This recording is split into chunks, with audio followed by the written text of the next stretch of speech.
Um, First off, good evening and welcome to tonight's program. And thank you so much for joining us for what I'm sure will be a very interesting presentation.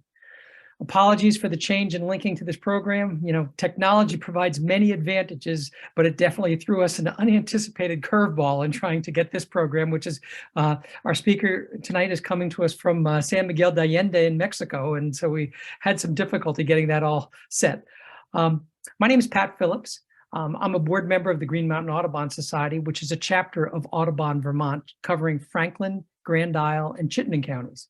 If you receive the Audubon magazine and live in one of those counties, you are a member of the Green Mountain Audubon Society. And for that, we really thank you. If you're interested in joining, please check the link on the Green Mountain Audubon Society website for more information on membership.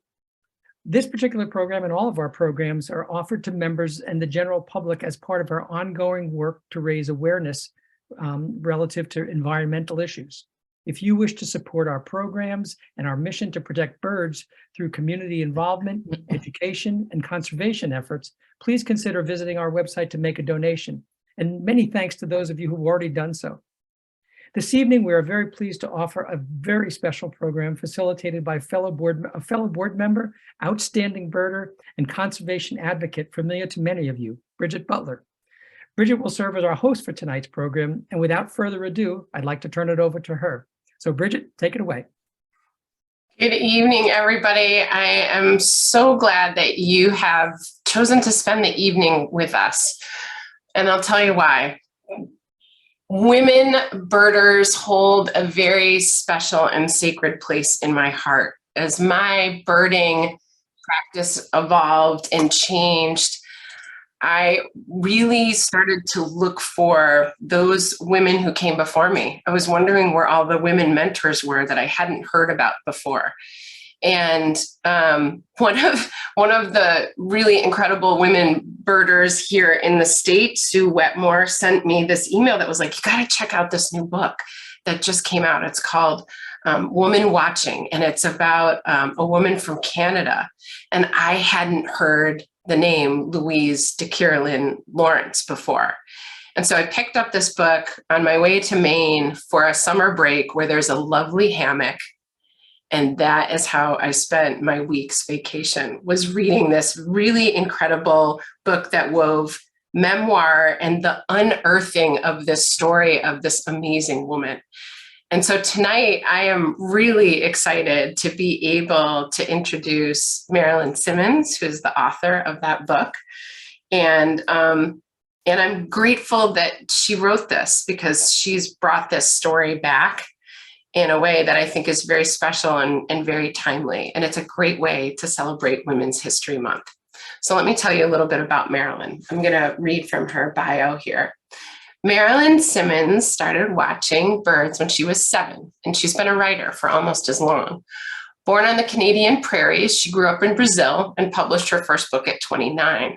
She's now the author of 20 books published internationally.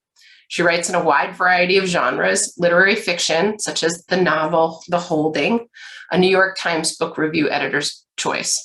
And she writes creative nonfiction, including the Canadian classic, The Convict Lover, as well as personal essay, memoir, and travel. With her husband, author Wayne Grady, she lives in Kingston, Ontario during the spring and summer, and in the mountains of central Mexico in the cooler months, enjoying birds in both their breeding and their wintering grounds. What a gift that is. She watches birds wherever she is and sits on the board of directors of the Pele Island Bird Observatory in Ontario, Canada. Her new work, Woman Watching, is an innovative memoir biography of Louise de Kiriline Lawrence, an extraordinary recluse who changed the way we see birds. I am so impressed you got a little snippet from Margaret Atwood. She's another one of my favorite writers. And Margaret Atwood hailed the book as lyrical, passionate, and deeply researched. Kyle McClear, author of Birds, Art, Life, another great book, wrote, Woman Watching is unlike anything I've ever read. It's radical, it's ravishing, simply brilliant. My assessment is that I was totally and utterly astonished at points in the book, just like jaw-dropping things, that tales from this woman that I just couldn't believe. And then on the other end, utterly infuriated because I had never heard of her before. And just thinking about all of these lost stories. So I'm excited to have Merilyn here tonight to pique your interest in this woman from Canada and tell us more about the women who are watching. I hope you will help me welcome Merilyn Simonds. Thanks so much for being here tonight. Oh, it is absolutely my pleasure. I wish I could be here in person, but maybe at some point I can be. I'm going to introduce this evening Louise, which you've already done, and I'm blushing from that beautiful introduction. Thank you. I'm going to talk about what led her to Canada, what led her to birds, and I'm going to illustrate my talk with photographs from her incredible archive, 26 bankers boxes full at Library and Archives Canada alone, and she exists in many archives across the United States and Canada.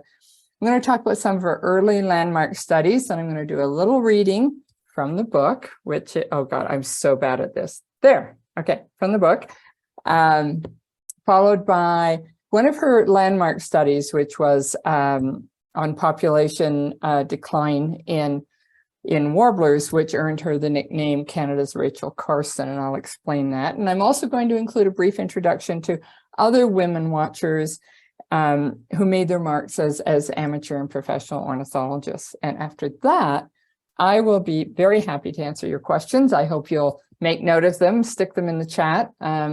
Bridget's going to pull them out so that I can see them. But I love that part of a talk when we actually have an exchange.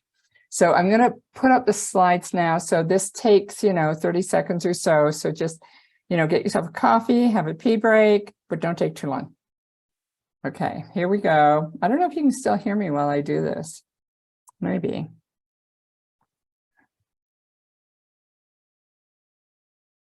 Okay, I think you should see preparing slides on your screen.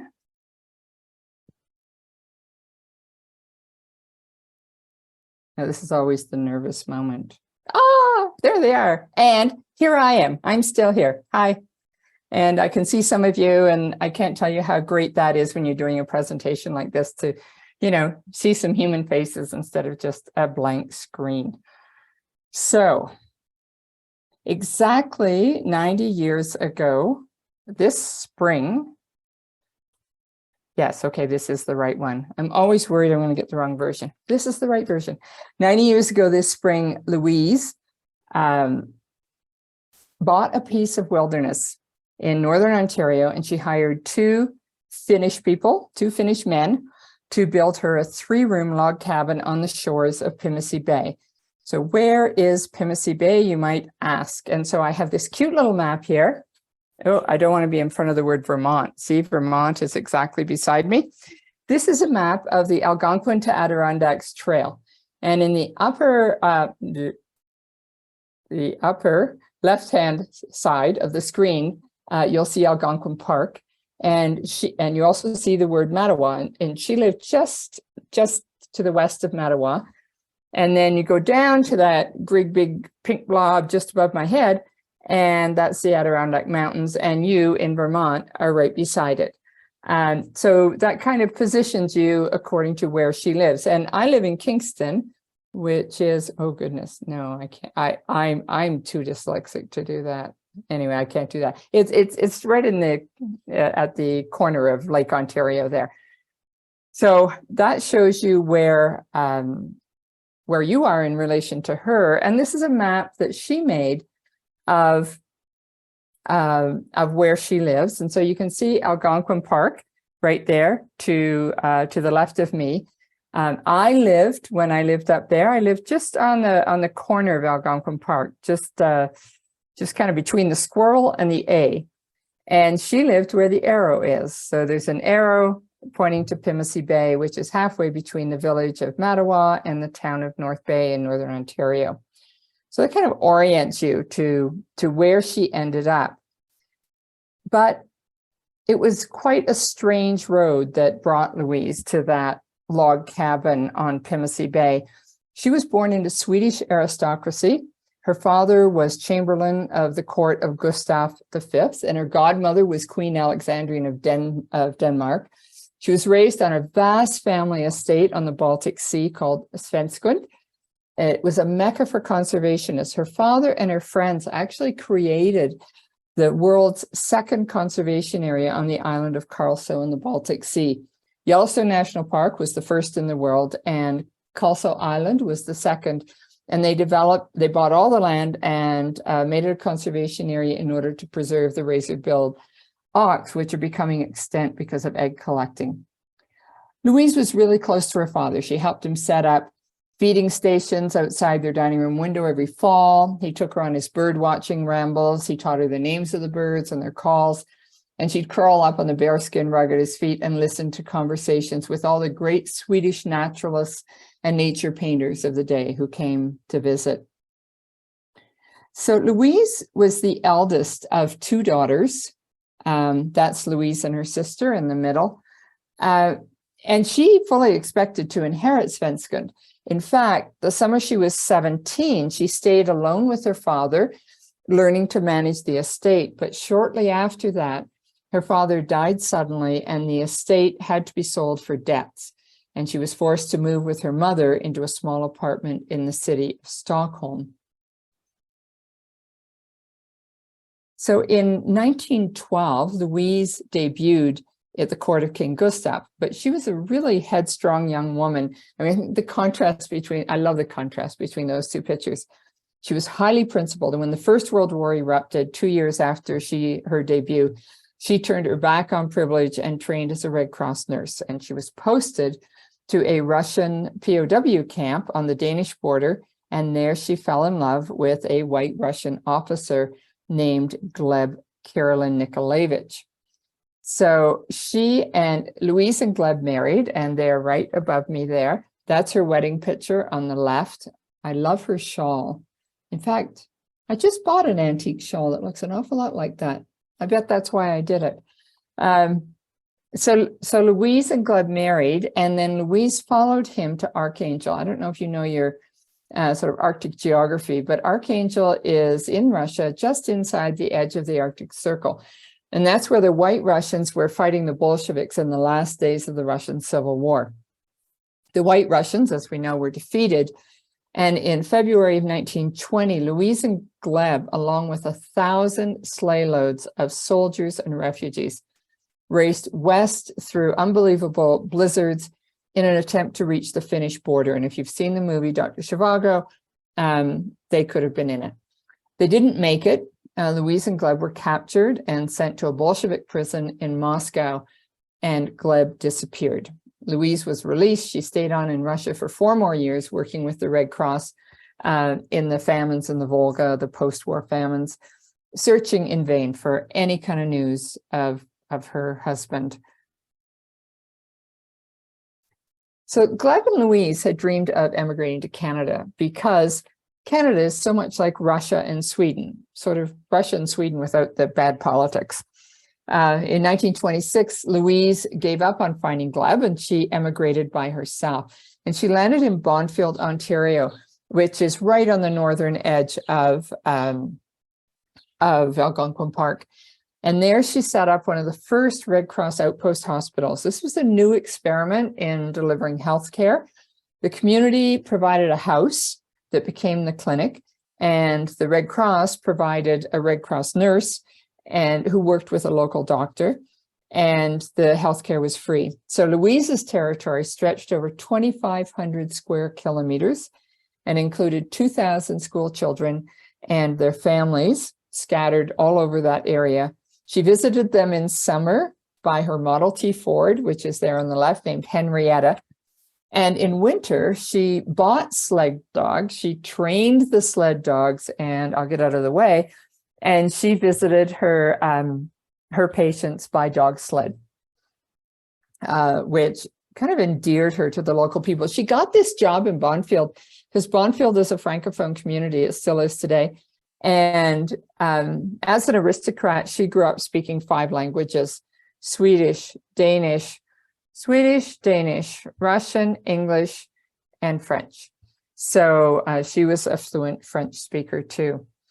So among Louise's mothers was a woman named Elzire Dion, who in May 1934 gave birth to the world's first quintuplets to survive more than a day.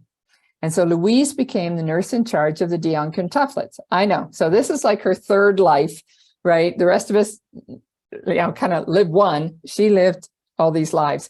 So she brought those babies. It was really Louise who brought those babies through their first year on her personal recipe of sunshine, fresh air, and soap. But any of you who were gasping at the thought of Louise being the nurse in charge will remember that there was a huge media circus around those poor babies. At the height of it, 3,000 people a day came to gawk at them from all over the world, and certainly from the northern United States.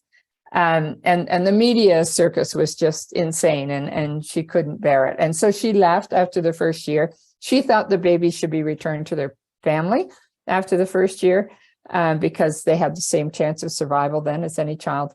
But the Ontario government, in their wisdom, took guardianship of the children until they were 18. So she left the Quints and she retreated to her little piece of wilderness in her simple log cabin without electricity, without running water, heated by wood that she gathered from the forest around her in her little spot. So that is Louise when she was 41. She was 41 when she left the girls in the care of others. She always saw her time with the Dion quintuplets as a kind of intermezzo, a separate and unrelated episode that propelled her back to living the life she'd started out to live in Svensken, a life in nature. But looking back at it from this remove, I see a single repeating refrain in this story. Louise watching the birds with her father in the forest of Sweden. Louise watching those tiny babies and keeping them alive. Louise watching the birds on Pimsey Bay. And wherever she was, Louise watching. So none of the birds that, were in her forest on Pimsey Bay were the birds that she recognized from Svensken. Len, her hired man, taught her the names of the common northern species: chickadees, woodpicks, that's woodpeckers, whiskey jacks or camp robbers, that's Canada jays. But the brightly covered birds that arrived in the spring to nest were a mystery. And what she didn't realize is that she had chosen an absolutely unique and privileged piece of geography. It represents for many species, the southernmost area, limit for northern breeding birds, the birds that breed up in, towards James Bay, etc., and the northernmost limit for the birds that breed in southern Ontario. So she got a mix of both northern Ontario and southern Ontario birds there, it's quite remarkable. So one day in early May, she was watching these birds. She didn't have any idea what she was watching. And this strange bird landed on her feeding table. She described it to her mother. Now, she wrote to her mother every Sunday for 40 years, pages 4 to 5 to 6, typewritten, single-spaced pages long, hundreds of letters in all, and they basically form the basis of this book. So she wrote to her mother, "Bright orange over the belly, breast, and under the wings, which are black and white. Not knowing his real name, I call him Jelly Belly." Of course, she wasn't content with Jelly Belly, even though the bird did look as though it had nested in a bowl of orange marmalade. But she was a nurse, and she was used to calling things by their proper names. But she had no one to ask for scientific names around her, not Len, not her neighbors. They were all farmers and trappers and tree fellers. She didn't know anybody educated in the science of birds. But then a casual friend loaned her a copy of Birds of Canada by Percy Taverner, the Dominion ornithologist. And that's the book that Louise is reading there on the left. It was published in 1934, the first attempt to list all the birds of Canada, their habits and habitats.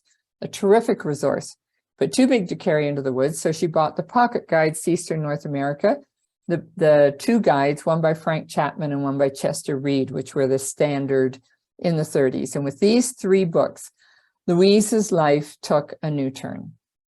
You should see me now running around the bush at every twitter of a strange bird, at the flutter of wings, book in hand to watch and decide which particular bird is nesting or flirting in our bushes and treetops.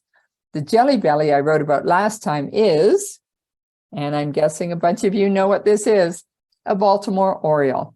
Quite a rare specimen, beautiful to look at. It's amazing what a variety of birds there are now that I am beginning to discover them.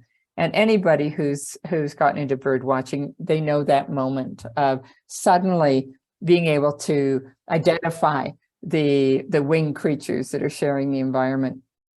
So in 1939, the day after the Second World War was declared in Canada, Louise eloped. This time she married Len Lawrence, the dapper fellow on the left, the hired man who had been finishing the inside of her cabin and building her furniture.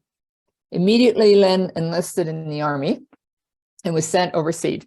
So for the next 5 years, almost 6 years, Louise lived alone in the woods. This was a tremendous gift to her.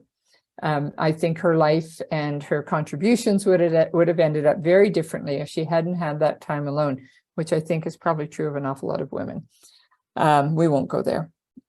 So anyway, she was encouraged by Taverner. She started a correspondence with just about everybody she met or heard of who she thought might have some information to impart.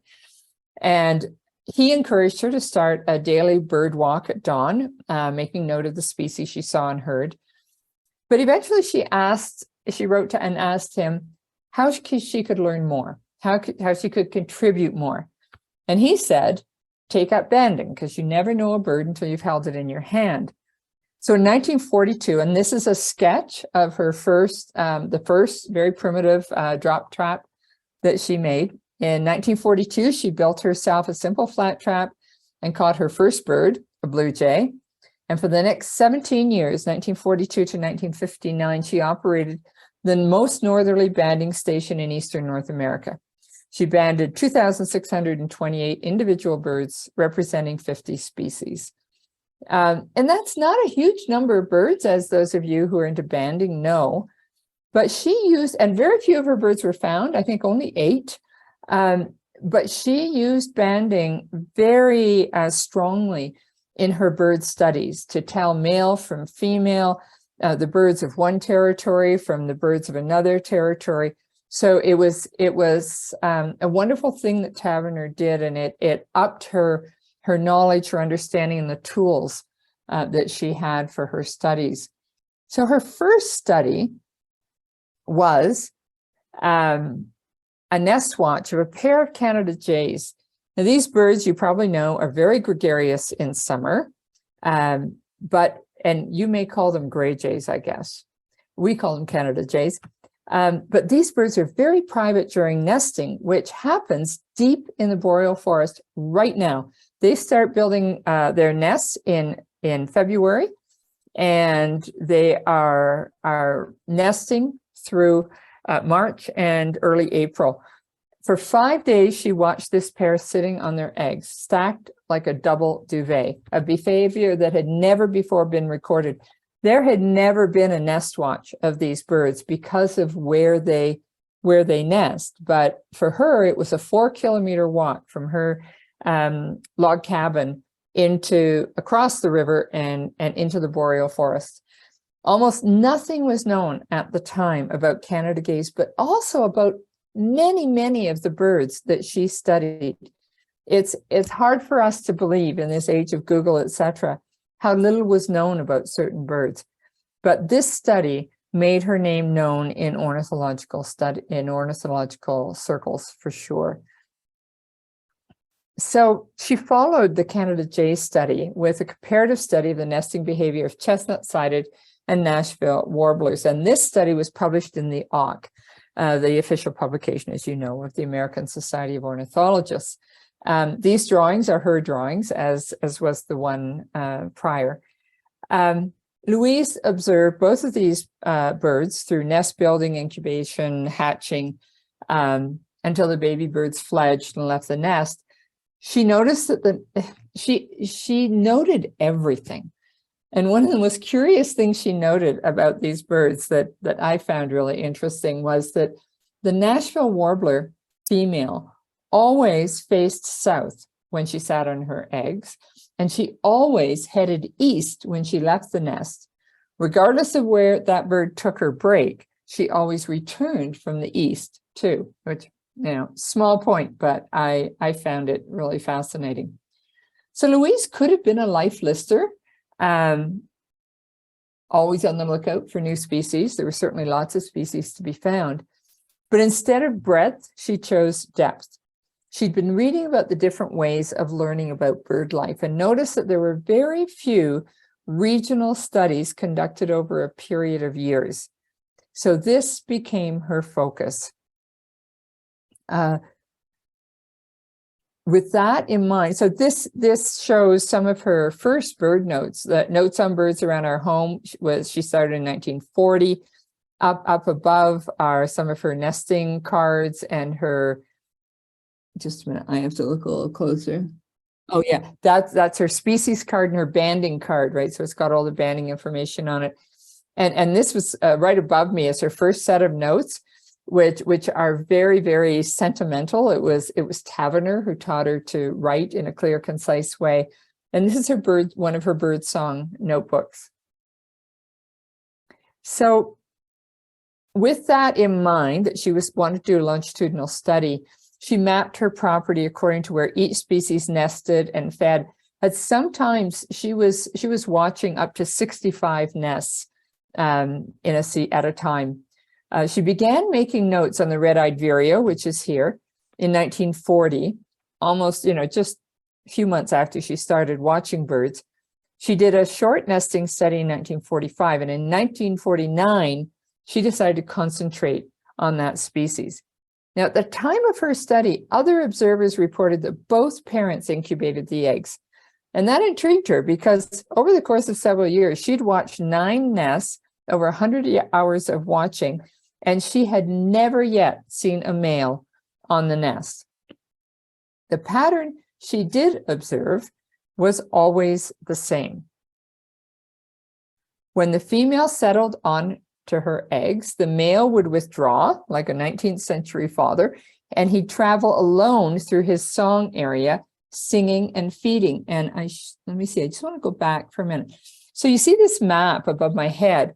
So each of the big, circle-like things is the territory of a pair of red-eyed vireos. But you'll notice within each of those large circles, there are 2 other circles, one larger, one smaller.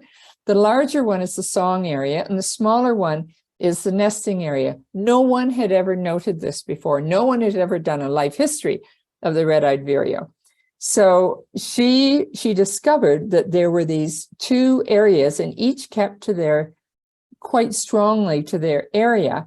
The male would sing nonstop, as you know, if you know red-eyed vireos, and then suddenly he would stop singing. The female would perk up, she'd hop up to the rim of the nest and fly to her mate in the song area where he would feed her. So the red-eye song, she concluded, was not a musical overindulgence, which is how people had described it up until then, a virtuoso performance. His constant, chirwit, chirwit, chirwit, was a means of staying in touch with his mate, sort of like a string of text saying, I'm here, I'm here, I'm here. So I want to read a really brief excerpt that features the red-eyed vireo from a chapter in Woman Watching called With High Heart. And that was a phrase that Margaret Morse Nice used in one of her letters to Louise. They were close friends. In 1953, Louise took up the challenge and followed a red-eyed vireo in a dawn to dusk birdsong count. And when Louise told Margaret that she was about to undertake this, Margaret wrote that she liked to think of Louise setting off into the woods with high heart. On a chilly morning in late spring, Louise entered her woods. A faint streak of dawn appeared at the horizon. A light wind picked up from the west. A pause, as if the curtain of night had been drawn, then the first notes of the dawn chorus, a symphonic roll call of the birds waking in the Fimacy woods. Exactly 9 minutes before sunrise at 4:22 a.m., the red-eyed vireo dropped its first phrase into the swell of birdsong. Louise listened and looked, guided by the song that never stopped until her binoculars fixed on the bird hopping twig to twig in the crown of a trembling aspen. The bird sang and sang, a light pause between phrases like a thoughtful robin. Between 5 and 6 that morning, the red-eyed vireo sang 2,155 songs, at its speediest 70 songs a minute. In the first 3 hours, 6,063 songs. Although the vireo was somewhat nondescript, easily camouflaged, and with a preference for treetops, it was easy to follow. Louise trailed after the music, whacking through the underbrush, hopping across snowmelt streams. After 4 hours of constant singing, the red-eye stopped to preen and feed for half an hour, then started up again. By noon, the vireo had sung 14,027 songs. At the height of the day, when the forest fell almost silent, Louise could still hear it, although the songs came more slowly. By the time the sun was sinking, the bird was high in another aspen, dropping sweet notes into the still evening air. Lovely and clear, simple and eloquent, his songs and intonations continued to reach me, wrote Louise. Now, as if he'd reached the end and only with reluctance gave in, his songs shortened and were often just softly whispered. Between 6 and 6:13 p.m., my vireo sang 44 songs. 2 minutes later, with wings closed, he dropped from the crown of the aspen into a thick stand of young evergreens. From there, like an echo of his day's performance, he gave 6 more songs. Then he fell silent and was heard no more. The sun set 1 hour and 39 minutes later. The red-eyed vireo had been singing for 6 minutes shy of 14 hours. Altogether, it sang a remarkable 22,197 songs, dawn to dusk. Just as remarkable was the woman who had tramped through the bush sunrise to sunset, nibbling on her sandwiches, squatting to pee, pumping her insect sprayer into the bush immediately around her to keep the black flies at bay, shrugging off the coat she needed at dawn, wrapping it around her waist at noon, hauling it back up onto her shoulders as the sun sank, binoculars always at the ready, notebook in hand, ear cocked, counting, counting, counting. Like most of us, Louise was drawn to birds through their music. The sweet orchestral dawn chorus, the simple fluting of a wood thrush, the hilarious imitation of a catbird. I started bird watching in 1957, just as Louise was confirming the serious and permanent decline in the number of songbirds in her forest. I was a young girl, delighted to recognize a robin, a wren, or a thrasher. I'd take a peanut butter and honey sandwich down to the back of our yard. I'd climb the split rail fence and push through the undergrowth to my log, hidden deep in the forest that to me was as thick and ancient as Gene Stratton Porter's Limberlost. I had no binoculars. I had carried no notebook. I just nibbled on my sandwich away from the prying eyes of my sisters and my parents, and I watched. I listened. The chickadees came close, chattering like little buddies, and I chattered back. The blue jays squawked like my mother's clothesline. Once a thrush passed so close I could see the spots on its chest. The forest seemed to me to teem with birds. It never occurred to me then to imagine the tree limbs lined with birds, their song an orchestra instead of the tiny chamber chorus I listened to with such awe, trying to pick out the notes. 65 years later, that thin chorus seems complex and rich compared to the solo notes that announce my dawns now. A solitary robin, a song sparrow, the ongoing trill of a treetop vireo. I close my eyes and feel the songs run together until they fill my heart, if not the woods, the wonder still and always fresh. Louise was the first to record that red-eyed vireo males have a song area and females a nest area, the first to observe the bird's courtship behavior, the first to identify and transcribe its songs and calls. She believed back in 1940s, early 40s, that birdsong was language, a common idea now, but revolutionary at the time. She recorded bird songs for dozens of species, transcribing them into a unique written form. This here is her red-eyed vireo study, which was a 30-page study. It was absolutely a landmark study. But 10 years before she undertook that red-eyed birdsong count, Louise had noticed a decline in her bird population. The number of warblers, especially, was failing so drastically through the early 1940s that she started a longitudinal study of 13 species. Between 1941 and 1952, the population of all those species dropped by more than 10%, which could be accounted for by, change in food sources, etc. But the populations of 3 species, the chestnut-sided, the mourning, and the Canada warbler, fell by an astonishing 75%. Now, she had a suspicion that the depopulation was linked to the roadside spraying of toxic chemicals, probably DDT, and set out to prove it. So she began by recording the birdsong population of a half-mile section of hydro right-of-way near her before and after spraying. Initially, the area was home to 5 pairs of yellowthroats, 4 pairs of indigo buntings, 2 pairs of mourning warblers, and 1 pair of song sparrows. The area was sprayed twice over that summer, and the second time really heavily. After spraying, she made repeated counts, and all she found was 1 pair of yellowthroats and a single male indigo bunting. No mourning warblers, no song sparrows. She checked other roadsides and hydro cuts that were not sprayed, and they showed birds in their usual abundance. So she published her results in the Federation of Ontario Naturalists Bulletin, which, had no impact on the spraying. 2 years later, in 1954, so that's almost 70 years ago, she wrote on the subject again, and this time you can absolutely feel her rage. Quote, "Shall there be no nook or corner in our environment which we may leave untainted and unpolluted by our artificial necessities?" A sentence that holds true today. A decade later, so it wasn't until the early 60s that Rachel Carson took up the same challenge to prove the link between chemical use and bird population decline. She used data from an army of amateur watchers who, just like Louise, had been recording the decline for years. Now, Louise shared her annual population data with ornithologists at museums in Canada, but she also sent them to the United States Fish and Wildlife Service. And that's where Rachel Carson gathered much of the data for her book, Silent Spring. So it isn't far-fetched to speculate that Rachel Carson used Louise's numbers to help prove her argument that toxic chemicals were causing the degradation of the environment and killing birds.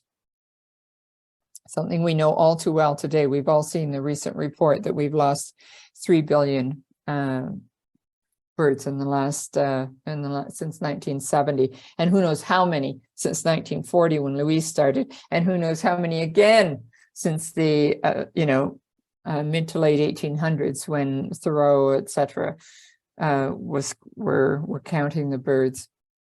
So Louise wasn't the only amateur watcher, of course, tromping the forest, wondering about birds. Louise was thirsty for knowledge. She wrote, as I said, to everybody, from the head of the National Museum of Natural History in Canada to really dedicated amateurs like Alexander Skutch in Costa Rica. And if you haven't heard of him, read about him in my book, and then go and read every book he's written. He's absolutely an amazing man.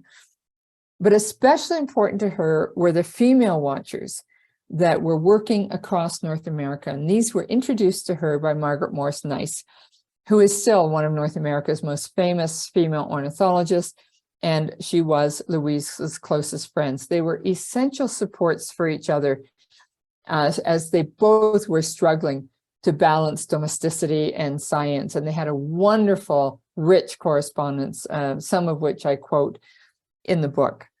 In the mid-20th century, science was still very much the bastion of men. When Louise joined the AOU in 1947, only 15% of the members and all the elected officers were male.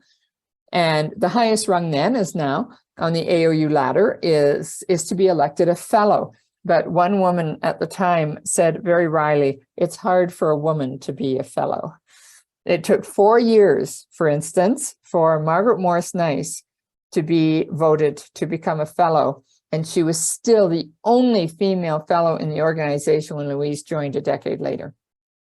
But Margaret was amazing. She broadened Louise's circle of bird people, introducing her to a network of women watchers that included people like Amelia Lasky, that's on the upper right, who was studying bluebird nesting, monogamy and brown-headed cowbirds, and the acquisition of song in a northern mockingbird called Honeychild, a bird that she kept in her house for 15 years in Nashville, Tennessee. I'm going to Nashville in May, and I hope I'm able to see her house or at least learn more about her. It also included people that are so unknown you can't even find a picture of them. Winnie Smith, who was researching the influence of weather on bird migration in Wisconsin back in the 40s and 50s. Ruth Thomas, a nature columnist and prolific bander in Little Rock, Arkansas. And on the bottom right, and I might be, no, I'm okay. Okay, I'm not entirely covering her up. Doris Spears, who spent her whole life studying the evening grosbeak and wrote a life history of her. So all of these women, they all seemed quite similar in a way. They had a free-spirited love of nature, strong opinions about humans, an indomitable dedication and resourcefulness. And Louise was part of that. They were all part of a lineage of women bird watchers and writers that stretches back 200 years. These were mostly self-taught, and yet they were instrumental in transforming ornithology, which is human thinking about birds, from an exercise in naming, categorizing, and exploiting into narratives that combined fact and interpretation in a way that opened the avian world to anyone who could read, because most of these women were avid book writers as well as avid watchers. Susan Fenimore Cooper up in the top right, the name will be familiar. She was secretary to her father, copied out his novels, James Fenimore Cooper. But on her own time, she studied birds. And in 1850, she published Rural Hours, and that's in the middle there, a nature diary of the area around Cooperstown, New York. Like so many books by women at the time, she was listed anonymously. The book was written by a lady. Her name wasn't on it. But this book was published 4 years before Walden. So Rural Hours is now considered the first American nature writing. And Susan Cooper, the mother of American nature writing. Now, mother and father are slightly different. We could talk about that later. In 1835, 15 years before Susan Cooper published Rural Hours, a woman named Harriet Shepard published a paper called Notes on Some of the Canadian Songbirds, and that's bottom right. I don't have a picture of her or a painting, just a copy of her essay. It was an exceptional early observational study in which Harriet refutes the claims of a French naturalist named Georges Buffon, who claimed that New World birds did not have real songs, that their vocalizations were harsh and unmusical. Well, Harriet begged to differ. She lived on a major migration flyway. She knew how beautifully the birds sang.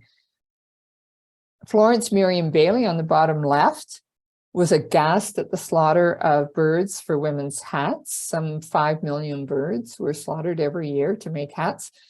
And in 1889, at the age of 26, just 26, she published Birds Through an Opera Glass, the red book there, the first field guide to American birds. So a woman wrote the first nature writing, and a woman wrote the first field guide to American birds. And Florence Bailey pioneered modern bird watching techniques even before binoculars became widely available, when all there were opera glasses. Get to know the birds was her motto, and the killing will stop, which it did. Her friend, Mabel Osgood Wright, and she's just up above there beside Birds Through an Opera Glass, wrote 23 books about nature, her most famous being the one just below her, Birdcraft, a field guide of 200 song, game, and water birds. one of the most successful bird manuals, and the forerunner, the mother, the matriarch of the modern field guides like Peterson's and Sibley's. Her motto was, nature is to be studied with the eyes of the heart and a pocketful of patience.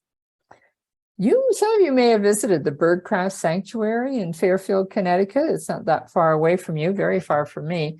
But she developed that sanctuary, and it was the first bird preserve of its kind.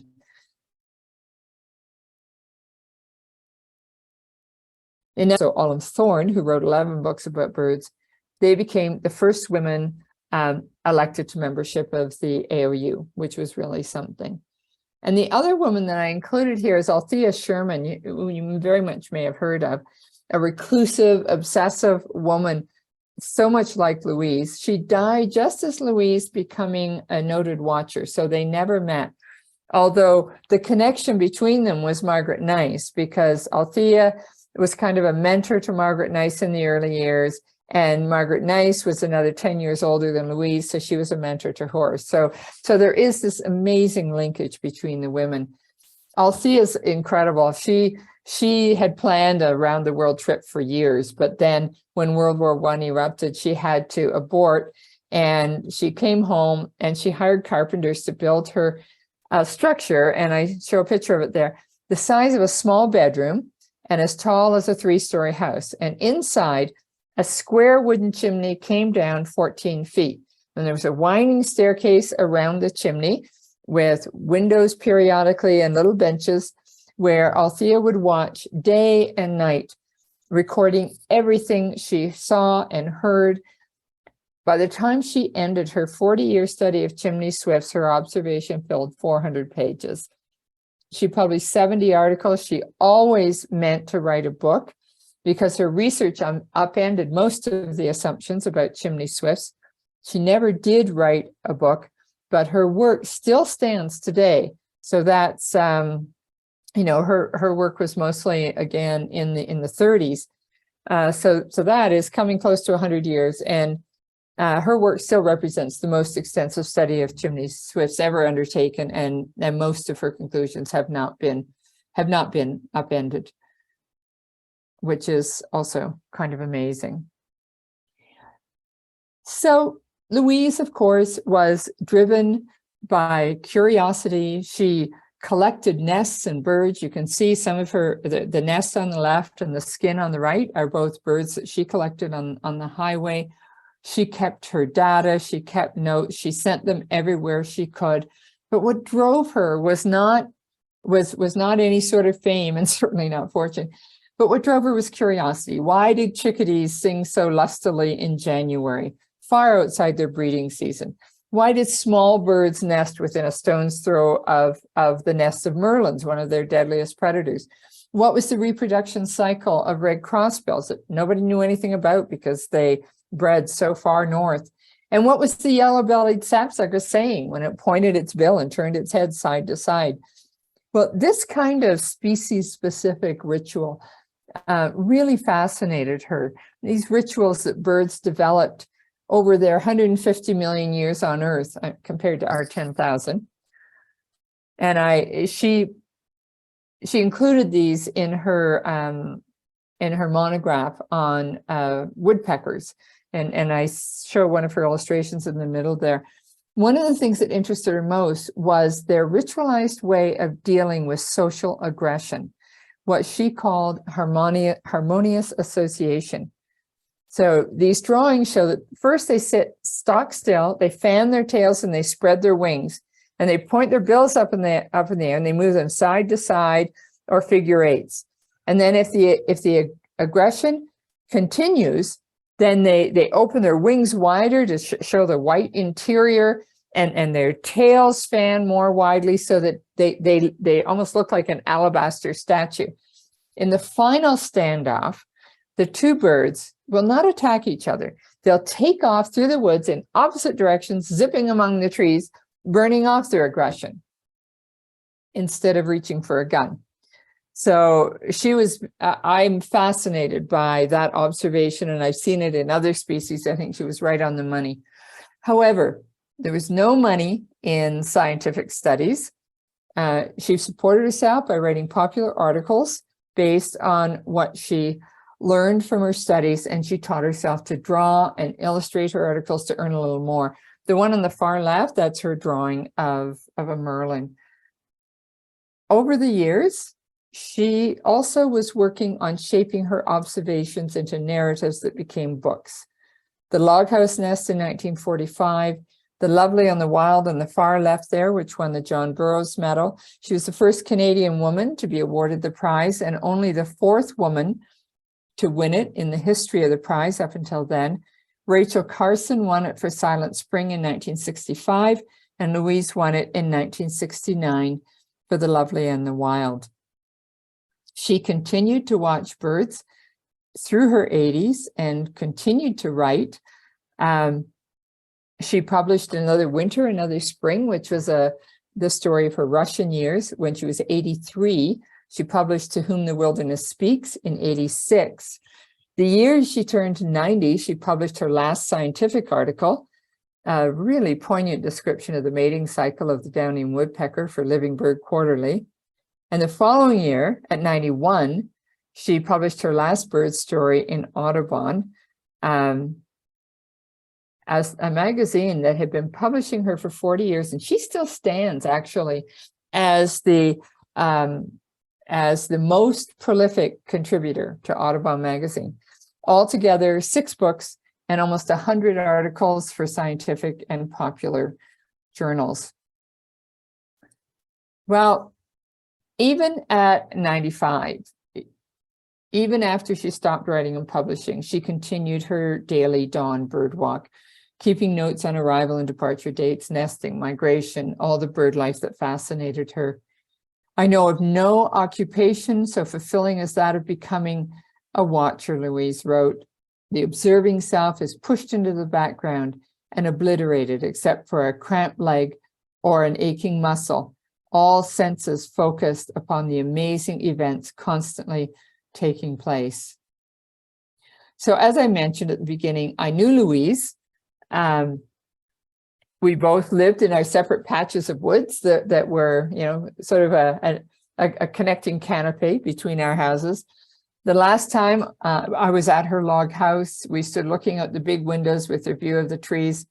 You cannot imagine how it feels, she said to me, to have one question after another solved about how birds live. When I think of it now, I realize what a mammoth job it was. It's a pity I couldn't finish it. In 1989, this portrait of her was taken in 1989 when she was 95. And at that time I was 40. I wrote a profile of her for Harrowsmith magazine, which some of you might remember. She liked it so much, she asked me to be her biographer. And I said, sure, which is kind of the way I've lived my life, not really having any idea what I was signing on for. Louise died 30 years ago last spring in 1992. And through those decades, I've pondered how to fulfill that promise to write her biography. If I was going to write about Louise, I wanted the reader to get to know her the way I had, which was through her own voice. And luckily, I had those 26 boxes of bankers, 26 bankers boxes of letters and speeches and scrapbooks, etc. Not only in Canada, but in archives across the country, stacks and stacks, thousands of letters.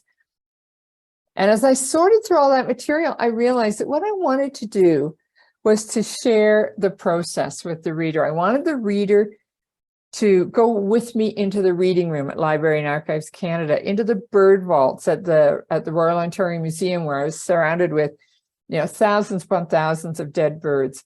I wanted to share with them the ethical dilemmas of writing the story of somebody I had only known for the last decade of her life. I didn't know her as mushing dogs and all of the other amazing things that she had done in her life. So I came to see the book as part memoir, the memoir of writing the book, but also a memoir of my life with birds, because like Louise, I've been watching since I was a little girl. But it really wasn't until 12 years ago when I started living half the year here in Mexico in the wintering grounds of some of the songbirds that I watch in the spring in Canada, that I became so intensely aware of bird migration and what that might mean for them, and of my own migrations north to south, from Brazil to Canada, from Mexico to Canada, and Louise's migrations from Sweden to Russia to Canada, back and forth, and what that might have meant for her. And finally, I could see my way to writing the life of this remarkable woman, stories lifted from her letters and speeches and research studies and books and articles, told in her words as much as possible. The birds of my childhood and my birds of the South interfeathered with hers in the North, and the entire process visible from beginning to end. And where this story ends is in Louise's house, where I lived to write the final chapters of this book. That's Louise's fireplace. I mean, her house is exactly the same as it was when she lived there. This is my manuscript all laid out as I spend hour after hour contemplating it, trying to get it right. But I also walked the paths that she walked, pausing to take in the same views. I paddled down her river to the same places, noted the birds passing on their way south. I had her list of what birds came and what their last departure date was. So I noted the birds that never did come through. I noted the birds that did and those that remained. So all that was the same and all that was different too. So thank you very much for listening. If you would like to hear Louise's voice, which is so unique, you can go to my website, which is MerilynSimonds.com. Go to the Woman Watching page and click on that. And on the left side of that page, there's a link to a short 11-minute documentary that was made, brag moment, by my granddaughter, who's a filmmaker, and my son, who's a sound designer. And he took my really old interview tapes from Louise and cleaned them up so that you can actually have the privilege of listening to Louise as she was. So we're going a little over, but, I'm willing to stay on for another 10, 15 minutes if people want to stay on and ask me questions. So great. Merilyn, thank you so much. Yes. And so if folks want to have questions and they'd like to pop them in the chat, the other way that we could do this is if you know how to raise your hand at the bottom, you can do that as well. And then I can invite you to unmute and share your question. And I have put Merilyn's website in the chat box so that you can grab that if you like. I have a question. Okay. Do you mind if I kick it off? Sure. People are always shy. Yeah, and you might be typing. It takes a minute, right? Yeah, exactly. So I'm curious about where Louise's deep observation skills came from. Did those come from? That's an interesting question. What do you think? Because, there's this whole piece about, really being able to flow into your curiosity, right? And allow those questions to continue to flow, which I think is what she did. She didn't stop, right? She named that Oriole, Jelly Belly. It didn't matter the bird. She didn't know the name. She gave it a name, and then she stayed with it. So where do you think that comes from? Well, I think it comes from her upbringing. She was raised by a naturalist who, for whom it was really important to know the natural world. And they were raised at the end of the 19th century, which was the time of the outdoor movement. I mean, she was outside all the time. She was skating, skiing. I don't know what they called it, but they skied across the lake, hanging onto a sailboat. She was raised to be robust and to pay attention and to not care about what other people think. And I think that's something that comes from privilege. And the other thing that I think came from privilege was she was not afraid to write to anybody. And she would I mean, her correspondence, all the major ornithologists in the United States and Canada and Europe, she wrote to them. And, you know, if she wanted to know something, she just put pen to paper. And it was in a time when you could correspond. Thank goodness I could not write this. I could not write this book today, right? Because it's all digital and none of us are keeping anything. And then I think the other thing that comes in is just personality. You know, some people are observers, and probably most of the people who are watching today are observers, right? It's observers become bird watchers, they become writers, they become painters. With writers, I've often felt that something in a writer's childhood sets them apart and turns them into an observer rather than a participant. With me, it was moving to Brazil, where suddenly I was in a country where I had no idea how to speak the language. I didn't know what anybody was saying. We were an anomaly because we were white folks in a brown world. It was a very strange place to be. And so I didn't become engaged in a social world the way I might have in Canada. I became very internal. And I became a watcher. And I think, I you know, in a sense, she had that too. She and her sisters and her family, they lived quite an isolated life in a way. And I think that's a really wonderful thing for people, because then they do become watchers and they do become engaged in the world and hopefully the natural world, because boy, we need more of those people. Yeah. I think there's a bunch of them here tonight, for sure. I think so. So a couple questions have come into the chat. This is from Lisa. She says, how did Louise support herself while living in her cabin? Did she earn enough from her writing? Right. Well, okay. The land was super cheap. So was the cabin. And she had a tiny stipend from her grandmother, which was enough to buy subscriptions to just about every birding ornithological nature journal she could. That's how she spent that. But basically, she was really poor. The family had no money. They had, I mean, it was so funny visiting her house because she had like 16th century chairs and pewter bowls and porcelain and, you know, a sterling silver set for 25 and, you know, and a painting of her by a very famous painting. And she had a Bruno Lillefer painting that must be worth $1 million.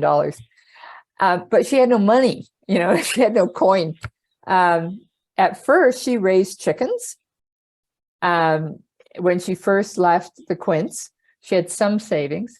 And then the best thing about Len going to war was she had a paycheck.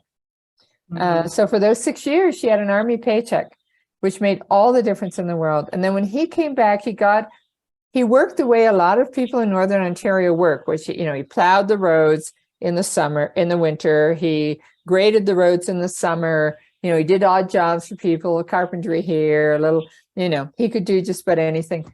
It wasn't much of a living. He became ill eventually. And it really was the little bit of writing she did and the minuscule royalties from her books that kept her going. But she had, you know, very, very little money. And, you know, to her credit, money wasn't important to her. What was important were the birds, and even more important than birds were the unanswered questions about the birds. Yes. Awesome. So let's see. Terry here says, let's see. Thank you, Merilyn, for this powerful and deeply touching talk and for your wonderful book about an amazing woman's life history, which I need to read again now. I'm kind of feeling the same way. I've got to go back and pick the book up again. She says, any plans for writing another woman's biography? I don't tend to do the same thing twice. Anybody who knows my work, you know, that's a criticism of me by publishers, actually, because I don't have a niche and stick to it. I'm all over the place. But that said, My novel, the novel that I wrote before this is called Refuge, and it's about an old woman living on an island. And the story ranges through Canada, through Montreal, New York City, and Mexico City. And some people who know me asked me if that was about Louise. Well, it absolutely wasn't, but that didn't even occur to me. But there it is. And my next nonfiction book, I just finished another novel, which has nothing to do with this, but my next nonfiction book is about my friend who is 102. And we go for a walk. When I'm home in Canada, we go for a walk every week. She lives alone. She drives. She walks. She writes. She's just, I mean, she's amazing. And so I've been keeping track of our conversations. And the book at the moment is called Still Life with Beth. And she's just absolutely remarkable. It struck me that we don't know. Just as there was no roadmap for women bird watchers because we don't know about those women, I don't think there's much of a roadmap for the life between 70 and 100, and yet a whole whack of us are going to live to be 100, right? And so I came, and she's exactly 30 years older, than I am. I'm 73. She'll be 73 in the summer. And so I thought, well, I want to know what it's like. Like, what is it like at 80, 90, 100? How do you keep yourself engaged and interested? So with luck, that'll be my next book. That sounds wonderful. Merilyn, I don't want to keep you too much longer. Thank you so much. I want to thank everybody for coming out tonight. Please follow up with GMAS if you'd like to, if you missed the link to Merilyn's website, we can get that for you. We will have a recording of this and we'll make it available on our website. So if you're like, you missed the best presentation, you can pass on. You can pass this on to other folks and get them all excited about this. I'm really grateful that we pulled this off with all the techniques. So thank you for sticking with us through all of that. Well, for a minute, I thought I was going to have to hop on a plane and cut noise. Oh, no, that's what it could have turned into. Oh, well, I hope we do cross paths someday, or others I hope so cross too. paths with you. Thank you for telling these stories. This new book that's coming out sounds brilliant. And I'm so glad that you told Louise's story for our generation. Wow. I'm very happy to be here, and thank you for inviting me. And yeah, the bird season is just starting. I should tell you, the birds are coming through here. So it won't be long before they get up to where you are. Great. We'll need it for sure when they arrive. Yeah. Thank you again so much. Thanks, everybody. Have a great evening. Good night. Good night.